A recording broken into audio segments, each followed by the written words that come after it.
नमस्कार। कार्यक्रम स्काई बहसमा हार्दिक स्वागत छ। म सुनिल उपाने। कार्यक्रम स्काई बहस स्काई अनलाइन मार्फत विभिन्न माध्यमबाट हेरिरहनु भएको छ। यति बेला कार्यक्रम स्काई बहसको लागि दर्शन लुम्बिनी यातायात प्रणालीका अध्यक्ष भीमकान्त घिमिरेज्यू हामीसँग जोडिनु भएको छ। विशेष गरी उहाँसँग रहेर यस संस्थाको बारेमा आगामी योजना कसरी काम गर्दैछ, यो संस्था कसरी स्थापना भयो, यही बारेमा हामीले परिचर्चा गर्नेछौँ। अध्यक्षज्यू, स्वागत छ तपाईँलाई कार्यक्रम स्काई बहसमा। हजुर, नमस्कार। आराम हुनुहुन्छ? ठिक छ, आराम छ। जस्तो कि तपाईँ अहिले अब अध्यक्ष हुनुहुन्छ दर्शन लुम्बिनी यातायात प्रणालीको। सर्वप्रथम यो संस्थाको बारेमा बताइदिनुहोस् न। यो दर्शन लुम्बिनी यातायात प्रणाली संस्था तपाईँको चाहिँ अहिलेको खास गरेर एउटा यातायात प्रणाली हो र अहिले तत्काल हामीले बुटोलबाट दिल्लीलाई सञ्चालित हुने कमसेकम 22-25वटा ट्राभलको छात्र सङ्गठनको रूपमा प्रयोग गर्ने र पछि सधैँ काम दिल्लीको त नरहला, त्यतिखेर यो यातायात प्रणालीको रूपमा आफ्नो देशमा पनि तपाईँको चाहिँ काम गर्ने किसिमको उद्देश्यले स्थापना गरेको संस्था हो। जस्तो कि तपाईँ त अब भर्खरै मात्र अध्यक्षमा निर्वाचित हुनुभएको छ। तपाईँ निर्वाचित भइसके पछाडि हामीले निरन्तर रूपमा तपाईँहरूको रिपोर्टिङलाई हामीले आम नागरिकसम्म पुर्याइदिई आयौँ, जुन कुरा त तपाईँहरूलाई पनि थाहै नै छ। अब तपाईँ अध्यक्ष भइसके पछाडि यो संस्थालाई थप चलायमान गराउनको लागि, थप उचाइमा पुर्याउनको लागि के छन् योजना, भावी योजना के छन्, यसबारे नै बताइदिनुहोस् न। यसमा दुई-तीनवटा कुरा छ सर। एउटा हाम्रो मुख्य उद्देश्य, यो संस्था स्थापना गर्नुको मुख्य उद्देश्य भनेकै यो यातायात प्रणालीको मातहतमा रहेर अहिलेसम्म तपाईँको चाहिँ बुटोलदेखि दिल्ली काम गर्ने विभिन्न तपाईँको चाहिँ ट्राभलहरू, जुन ट्राभलहरू आज यो दर्शन लुम्बिनी यातायात प्रणालीको सेयर सदस्यहरू बन्नुभएको छ, उहाँहरूको बिचमा एकरूपता ल्याएर तपाईँको चाहिँ सकेसम्म हामीले एउटै काउन्टरबाट दिल्लीको गाडीहरू अहिले प्रत्येक ठाउँमा हजुरलाई थाहा छ, ट्राफिक चोक, बस पार्क अनि चौरा गरेर ठाउँ ठाउँबाट तपाईँको चाहिँ गाडीहरू जसरी अलि छरपकट रूपबाट अव्यवस्थित तरिकाबाट त सञ्चालन भएको छन्, यसलाई हामीले यसको नीति नियममा बाँधेर एउटै ठाउँबाट सञ्चालन गर्ने। दिल्ली भन्दा बित्तिकै गाडी पनि एउटै होस् र रेट पनि एउटै होस् भन्ने किसिमको माहौल बनाएर दिल्ली भन्ने कुनै पनि एउटा काउन्टरमा गइसकेपछि त्यही रेट र त्यो गाडी पाउन सक्ने माहौल बनाउन चाहिँ हामीले कोसिस गरेको छौँ। यसको संस्थालाई हामीले बनाउनुको मुख्य उद्देश्य त्यही नै हो। अब त्यसको लागि तपाईँको चाहिँ अव्यवस्थित ट्राभलरलाई व्यवस्थित गर्दै आगामी दिनमा अब भर्खर नयाँ जिम्मेवारी पाएको छु मैले। यसलाई संस्थालाई तपाईँको सूचीकृत पनि गर्नु छ र यो छरिएर रहेका ट्राभललाई एक ठाउँमा लिएर आएर एउटै काउन्टरबाट चाहिँ चलाउने किसिमको उद्देश्य चाहिँ मुख्यतः यो दुईवटा कुरा हामीले गर्न सक्यो भने यात्रुहरूलाई जस्तो कि हाम्रो व्यवसाय पनि अलि फराकिलो हुन्थ्यो भने। जस्तो कि अध्यक्षज्यू, अब तपाईँ त भर्खरै मात्र अध्यक्षमा निर्वाचित भए तापनि यो चाहिँ हाम्रो यो संस्थामा चाहिँ पहिलेदेखि नै आबद्ध हुनुहुन्छ। तपाईँले विभिन्न चरणहरू पार गर्दै गर्दै आज अध्यक्षमा आउनुभएको हो। यो संस्थाप्रति भनौँ, विशेष गरी यो दर्शन लुम्बिनी यातायातप्रति आम नागरिकको विश्वास कतिको पाउनु भएको छ? के भन्छन् नागरिकहरूले? कहिलेकाहीँ त गुनासो अथवा एकदम राम्रो रहेछ है भने केही न केही त कुराहरू टिका टिप्पणीहरू आउँछ होला। के पाउनु, आम नागरिकमा के पाउनु भएको छ जनतामा विश्वास? आउँछ। हामीले यो खास गरेर इन्डिया जाने इतिहास हेर्ने भने आजभन्दा तपाईँको चाहिँ 20-30 वर्ष पहिला हामी आफै दिल्ली जाँदा, म 16 वर्ष दिल्ली बसेर आएको मान्छे हो। हामी दिल्ली जाँदा सुनौली गएर तपाईँको चाहिँ दलालहरूले बिचमा समात्ने, आउने श्रीमान श्रीमती गयो भने श्रीमान एउटा गाडीमा, श्रीमती अर्को गाडीमा गराइदिने, लथालिङ्ग बाटोमा सामान हराउने, महिलाहरूको तपाईँ सुरक्षा नहुने, आम नागरिकको सुरक्षा नहुने अवस्था पनि थियो। अब त्यो अवस्थाबाट हामीले तपाईँको चाहिँ यो सुरु गरिसकेपछि त अहिले धेरै सहज भएको छ। यात्रा गर्नलाई त नागरिकहरूलाई धेरै सहज भएको छ। तर नागरिकको मुख्य अहिलेको सबभन्दा गुनासो के छ र उहाँहरूको सुझाव के छ भने यो 20औँ काउन्टरहरू बनाएर काम गर्दाखेरि हामी एउटा काउन्टरमा जाँदाखेरि रेट एउटा छ, अर्कोमा जाँदा एउटा छ। कसैले नेपाली सोफासेट गाडीमा हालेर लिएर गएको छ, कसैले तपाईँको चाहिँ नन एसी गाडीमा हालेर लिएर गएको छ। एउटै पैसा तिरेर पनि फरक फरक सुविधा कसरी भयो? त्यही भएर अब हामीलाई खास गरेर तपाईँको चाहिँ हाम्रो नियमित 2011बाट यो लाइनमा जोडियो।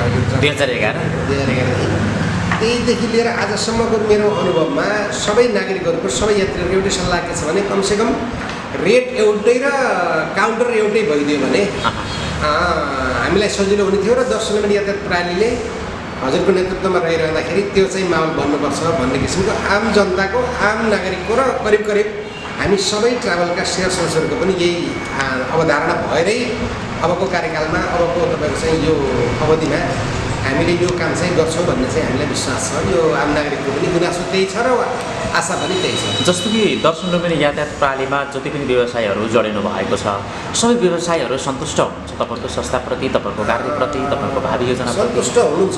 सन्तुष्ट मानेमा त अहिले हामीले दर्शन लुम्बिनी यातायात प्रणालीबाट काम गरेर हामीले म पनि एउटा स्वयं अलगै ट्राभलको अनर हो होइन, सबै अलग अलग ट्राभलबाट हामी छौँ।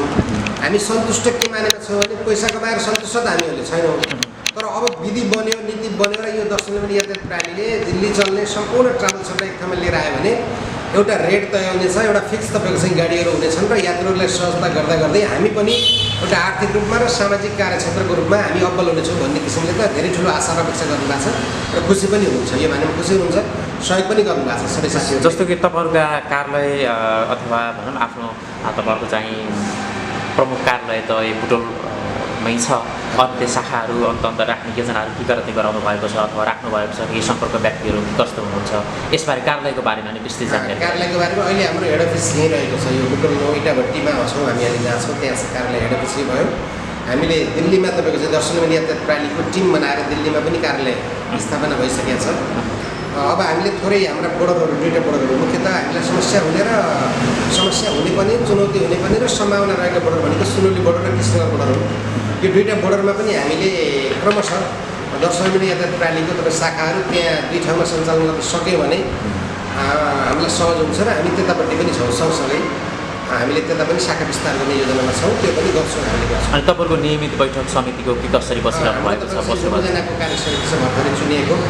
योभन्दा पहिला सीता वर्षालजीको नेतृत्वमा तपाईँको चाहिँ हाम्रो टिम थियो, त्यो टिमको आफ्नो कार्यकाल पुरा भइसकेपछिको अधिवेशनले अहिले हामी 9 जनाको र 2 जना मनोनित गर्ने गरी र अनि 6 जनाको सल्लाहकार टिम गरेर छ। हामी नियमित बैठक बस्छौँ।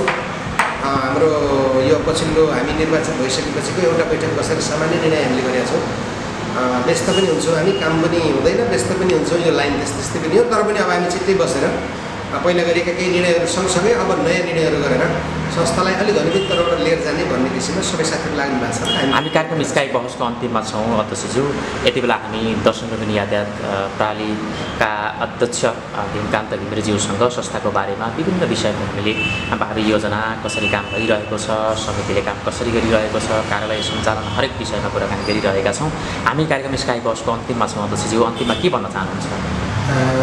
मैले तपाईँहरू माध्यमबाट यो समस्त तपाईँको चाहिँ यात्रीहरूलाई अथवा आम दर्शकहरूलाई अथवा आम हामीप्रति अपेक्षा गरेका नागरिकहरूलाई के भन्न चाहन्छु भने अब सधैँभरि तपाईँको चाहिँ जसरी हाम्रा पुर्खाहरू ट्रकमा चढेर पनि दिल्ली गएको हामीले अनुभव सुनेका छौँ, अब त्यसबाट हामीले यहाँसम्म आइपुग्दाखेरि अब बुटोलमा दर्शन लुम्बिनी यातायात प्रणाली स्थापना भइसकेको छ र अबको केही दिनमै हामीले दर्शन लुम्बिनी यातायात प्रणालीले व्यवस्थित र जिम्मेवारीसहित एउटा निश्चित रेटमा र तपाईँको चाहिँ सुविधामूलक साधनहरू प्रयोग गरेर तपाईँ हामीलाई दिल्ली मात्रै होइन भारतको सबै ठाउँमा र दर्शन लुम्बिनी यातायात प्रणालीले भोलिको दिनमा बुटोलदेखि नेपालका विभिन्न ठाउँमा पनि आफ्नो यातायात प्रणालीका अफिसहरू सञ्चालन गरेर आगामी दिनमा हजुरहरूको सेवा र सम्मान गर्नेछ। सोही अनुसार तपाईँहरूले पनि विश्वास गरेर सबै सदस्य साथीहरूले, समितिका साथीहरूले पनि त्यही अनुसार एक आपसमा कोअर्डिनेट गरेर सहयोग गऱ्यो भने हामी पक्कै सफल हुनेछौँ भन्ने आशा गर्छु र सबैलाई पनि त्यो आशा गर्नमा। जस्तो कि अध्यक्षज्यू अब नयाँ कार्य समिति बन्यो, त्यस पश्चात अब तपाईँ निर्वाचित हुनुभयो, अध्यक्षमा निर्वाचित भइसके पछाडि हामी तपाईँहरूसँग निरन्तर रूपमा जोडिएर आम नागरिकका जनगुनासाहरू के छन् अनि गएर तपाईँहरूको चाहिँ कसरी काम गरिरहनु भएको छ भन्ने विषयमा पनि हामीले निरन्तर रूपमा रिपोर्टिङ गरिरहेका छौँ। अब तपाईँहरूको चाहिँ जहाँ जहाँ चाहिँ सेवा दिनुभएको छ ती सेवाग्राहीका गुनासाहरू पनि हामी सङ्कलन गर्छौँ, किनभने त्यो पनि एउटा पोजिटिभतिर बुझ्नुपर्छ तपाईँहरूले, किनभने कहिलेकाहीँ त आम नागरिकले के खोजिरहेको छ त्यो गुनासो तपाईँहरूसँग नआउँदै गर्दा तपाईँहरू पनि मर्कामा पर्नु भएको छ, व्यवसाय पनि मर्कामा प्लस चाहिँ सेवा लिने सेवाग्राही पनि मर्कामा परेको परिस्थिति पनि हुनसक्छ। त्यस्तो परिस्थितिमा पनि तपाईँ हामी सबै पोजिटिभ भएर अब यो समाज रूपान्तरण आर्थिक अवस्था मात्र होइन कि हरेक क्षेत्रको चाहिँ प्रगतिको निमित्त तपाईँ हामी सँगै हातीमालो गर्नुपर्छ आगामी दिनमा। जस्तो कि हामी तपाईँहरूसँग निरन्तर रूपमा जोडिएका छौँ र भोलिका दिनमा पनि जोडिनेछौँ। महत्त्वपूर्ण समय दिनुभयो, त्यसको लागि धेरै धेरै धन्यवाद। धन्यवाद हजुरलाई पनि धेरै धेरै धन्यवाद। हामी यो आफ्नो दर्शन लुम्बिनी यातायात आफ्नो क्षेत्रभन्दा पनि सँगसँगै सामाजिक क्षेत्रमा पनि रहेर सामाजिक स्तरमा पनि आफ्नो काम गर्न चाहन्छ र आगामी दिनमा त्यो किसिमले काम गर्दै जाने प्रतिबद्धता म सबै सङ्घ संस्थाहरूसहित तपाईँसँग पनि गर्छु। एकदम धन्यवाद, तपाईँसहित सबैलाई एकदम धन्यवाद।